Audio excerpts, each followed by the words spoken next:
Philip Lowe, the Reserve Bank Governor, has been talking about Australia being on a narrow path for some time between getting inflation down and avoiding a recession. What this research shows is just how narrow that path is. Philip Lowe recently repeated that line about the narrow path, saying it hadn't got any narrower, but when you look at these figures, it wasn't very wide to begin with.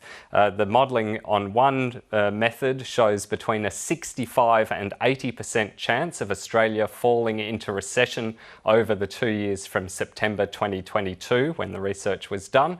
Using another method, the risk is slightly lower at about 50-50.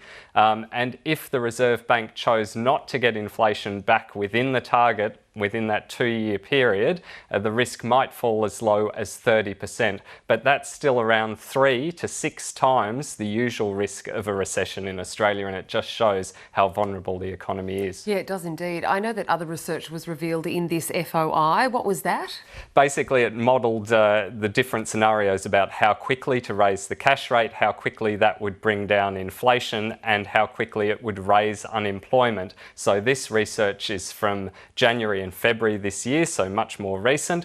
What it shows is if the Reserve Bank was much more aggressive in raising rates to that 4.8% level quite quickly as early as May this year, which it clearly didn't do, that would get inflation down much earlier by the end of 2024, but the trade-off would be that unemployment would be up at 4.5% by the beginning of 2023. And also, you know, Philip Lowe has been recently saying that he doesn't want to make that trade-off of getting inflation down super quickly if it comes at the expense of tens or hundreds of thousands of unemployed Australians. So just how concerned should Australians be about this data?